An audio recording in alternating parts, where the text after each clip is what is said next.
Walaupun tidak seperti itu, sebenarnya ini secara sistem kita tersedot ketika kita tidak baik dengan orang seseorang, baik wong iku apik, baik wong iku elek, amal baik kita, energi kita kena sedot. Sebaiknya amal jeleknya, kejelekannya itu kita yang menerima. Ini hukum ini. Nah itulah seharusnya sehingga kita mendapatkannya. Nah lalu kalau orang yang jelek, orang yang tidak baik dekati preman, nah ini yang kita butuh ekstra tenaga. Ekstra tenaga maksudnya gimana? Maksudnya ketika kita ketemu orang-orang yang tidak baik, mesti kita sakit hati. Nggak teko, mau baik hati itu gak kuat, berat rasanya. Assalamualaikum warahmatullahi wabarakatuh. Pembahasan kali ini adalah tentang jauhi orang yang beriman, dekati preman. Ini suatu fenomena. Hukum itu tidak bisa diatur-atur, tidak bisa dibohongi, tidak bisa di kamuflase atau di mistik. Ini berlaku siapapun, baik dengan orang baik, orang jelek, seorang kiai, seorang ustadz, seorang ulama, seorang pendeta, atau seorang bajingan pun, seorang bangsa pun, seorang garangan, tetap ini berlaku. Jauhi orang yang beriman, dekati preman. Artinya apa? Bukan ini dari ilmu walian ya, kita dibalik saja. Sebenarnya seperti itu. Nah, ketika kita mendekati seorang yang beriman, seorang kiai, seorang ulama, atau seorang pendeta, atau apa semua hidup, kita tidak perlu energi karena mereka pun orang baik. Jadi kita secara otomatis mendekati. Kita tidak perlu mengeluarkan energi, maka kita akan mendapatkan keberkahannya ketika dekat dengan mereka. Tapi yang kalau perlu diungkap lagi, jadi bukan seperti itu ya. Karena sebenarnya ketika kita meminta tolong kepada orang-orang, tanda kutip, yang tadi orang yang beriman, tetap secara sistem kita diidentifikasi, kita mengeluarkan sinyal, kita mengeluarkan rasa ini, kita minta tolong, kita butuh mereka. Maka identifikasinya kita adalah membuat brand, membuat tanda tangan, membuat cap jempol atau barcode. Kita posisi di bawah, meminta aura kemiskinan. Maka yang terjadi adalah itulah. Dan itu adalah secara tidak langsung, secara tersistem dan otomatis, walaupun kayak gak, tapi kita sudah memilih predikat itu, memilih kenyataan itu untuk diri kita. Lalu bagaimana caranya mengatasi? Nah, cara mengatasinya ini ada, ya tetap di ilmu walian. Kita kembalinya, kita baliknya. Kita mencari wali gimana itu? Cara goreng diwali, cara apa gorengan apapun itu, masak dibolak-balik biar tidak kosong. Nah, karena seorang kiai itu, seorang pendeta, seorang yang bagus-bagus itu, seorang sesepuh atau wong sing dukun-dukun sing dalam tanda kutip yang baik ya, tidak membohongi. Itu dia mengeluarkan aura positif. Kita mengetahuinya, nek ngarani dia banyak aura positif. Kalau di sini layar raso ini, beliaunya ini sosok yang di karakter ini celengannya oke, berlimpah. Maka kita meminta mendekat ke sana.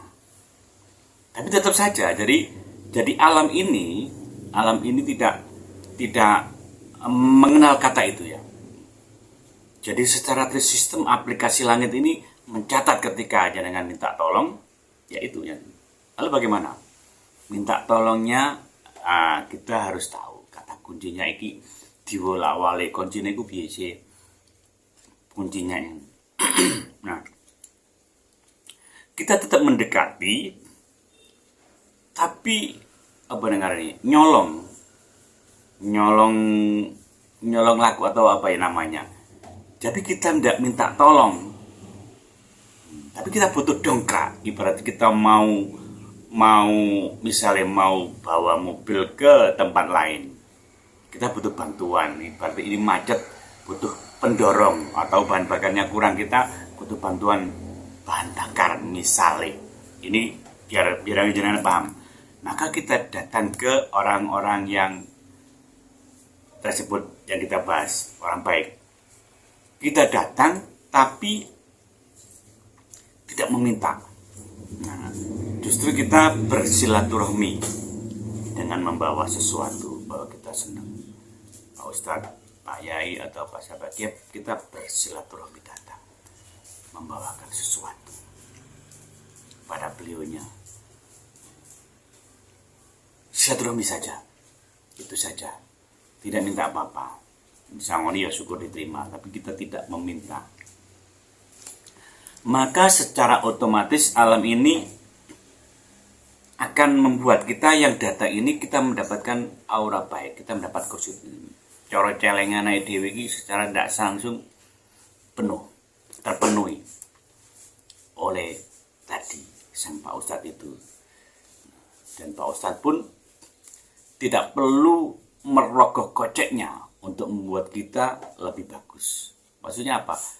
Karena tidak dimintai doa dan nah ini secara tersistem ketika kita baik mengirim doa atau mengirim sesuatu tadi bersilaturahmi. Nah secara langsung aura baiknya positifnya kita ditambahi. Beliaunya juga tidak. Tapi nek endongak nih. Nah nek endongak nih ya dhewe kecolongan. Sedot. Jadi kebaikan kita disedot, energi positif kita disedot. Walaupun tidak menyedot ya, tapi secara tersistem ini. Begitu juga beliaunya, karena beliaunya mengeluarkan sabda, mendoakan kita, sehingga beliaunya mengeluarkan celengannya. Aura positifnya sedang keluar. Akhirnya dia kadang-kadang tidak ikhlas atau kadang-kadang tidak terlalu. Walaupun sabda itu secara otomatis berlaku. Tapi kalau kita bersilaturahmi, nah ini secara langsung dua-duanya kena. Kita mendapatkannya kebaikan. Ibaratnya cara unu, ibaratnya kita butuh dongkrak, butuh pendorong, butuh apa? Ketika kita bersilaturahmi pada orang-orang ini yang notabene-nya Tuhan bersama mereka juga. Nah, kita mendapatkannya. Jadi itulah. Jadi kita ibaratnya apa? Ada kata kemudian ada kata kuncinya itu kita pernah. Jadi apa ya namanya? Rezeki kita itu berada di kemuliaan dan kebahagiaan orang lain. Jadi kita yang datang ini karena memberi pada Pak Yai itu, nah kita nunut mulyane Pak Yai itu, nunut mulyane yang kita beri tadi. Nah yang diberi itu pun bagian dari kemuliaan yang didapat dari Tuhan itu. Nah secara tidak langsung kita melempar melakukan transaksi menai tadi. Seharusnya kan Tuhan itu melalui malaikat, tapi kita membantunya memberikan itu. Dan kita secara tidak langsung juga mendapatkannya, bukan dari Pak Yainya, tapi karena kebaikannya Pak Yai juga, karena celengannya beliaunya yang amal solehnya baik. Kita secara tidak langsung baik dengan orang-orang ini, kita dikembalikan oleh Tuhan itu sendiri. Jadi itu seperti itu ya. Tapi kita tidak minta tolong, tapi kita datang dengan silaturahmi karena senang, tapi tidak minta tolong. Nah itulah. Jadi salah nek wong njaluk tolong minta ini itu salah. Nah ini saya juga bisa salah ya, karena kita juga, nah ini pendapat saya. Nah itulah seharusnya sehingga kita mendapatkannya. Nah lalu kalau orang yang jelek, orang yang tidak baik dekati preman, nah ini yang kita butuh ekstra tenaga. Ekstra tenaga maksudnya gimana? Maksudnya ketika kita ketemu orang-orang yang tidak, mesti kita sakit hati. Nggak teko, mau baik hati itu gak kuat, berat rasanya. Bahkan orang baik saja yang misalnya ada teman kita yang kaya raya, misalnya kau enak, kita datang. Nah, ini kita butuh ekstra tenaga dengan mendoakan beliaunya yang kaya itu, misalnya, ya Allah, itu kan ekstra. Yang mesti ya kita mengumpat karena ini gini ngapain gini nah, gitu loh. Walaupun tidak seperti itu, sebenarnya ini secara sistem kita tersedot ketika kita tidak baik dengan seseorang, baik wong iku apik, baik wong iku elek, amal baik kita, energi kita kena sedot. Sebaiknya amal jeleknya, kejelekannya itu kita yang menerima. Ini hukum ini.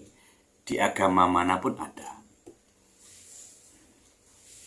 Kalau mau penjelasan yang lebih detail kita bisa. Dan ini pun sekedar penjabaran ya. Kalau lebih dalam lagi ya memang harus face to face. Kita bisa menjelaskan. Karena sebenarnya walaupun saya menjelaskan bla bla bla, ketika jenengan tidak paham atau mungkin melihat saja tidak memahaminya, apalagi melakukannya. Tapi kalau jenengan sudah suka dengan ini, juga suka dengan saya, otomatis yang ngomong, juga ini membuat ini baik menurut jenengan, ya otomatis ini akan berlaku pada jenengan. Gitulah. Jadi kalau orang jelek-jelek itu, apalagi orang-orang yang minus, orang yang didolimi misalnya, di situ ada kata-kata Tuhan bersama mereka, dungoni manti, dan seperti itu Pak. Sebenarnya sih kita cukup melihat saja Tuhan bersama mereka. Kalau kita mau bersama Tuhan, ya dekati mereka, orang-orang yang kekurangan, anak yatim yang kekurangan, janda daya kekurangan, musafir dan lain-lain. Cukup dekat saja, baik dengan mereka, otomatis sanjalukmu. Sampai di mana ketulusanmu, hatimu sendiri yang merasakan rasa yang kamu kirim itu sendiri. Dan ini tidak bisa dibohongi, walaupun kita baik memberi, tapi rasa kita mau mengambil, walaupun mengambilnya dari Tuhan, maksudnya aku nek api-api iki Gusti Allah akan balekno berlipat ganda. Nah itu kita hitung-hitungan. Walaupun itu ada dalilnya itu, misalnya kayak gini, nah itu ada juga. Tapi rasa kita, nah itu loh. Jadi kita tidak sekedar melakukan, tapi kita mendapatkan enggak. Ya sesuai dengan perbuatan kita. Pencitraan misalnya. Yang tahu pencitraan ya kita sendiri. Dan aura itu akan kelihatan. Kita ini pencitraan apa tidak, itu kelihatan. Orang lain bisa merasakan, walaupun kita tidak ngomong. Nah, itu sesuai dengan perbuatan kita. Nah, jadi seperti itu. Sehingga kalau kita mau berbaik-baik pada mereka, ya insya Allah kita akan mendapatkannya. Jadi intinya dua-duanya kita harus baik. Lebih dalam lagi, ya kita harus baik kepada siapapun, kepada semuanya. Karena mereka tidak bisa apa-apa. Sing iso ya mek Gusti Allah tok. Semoga bermanfaat. Assalamualaikum warahmatullahi wabarakatuh.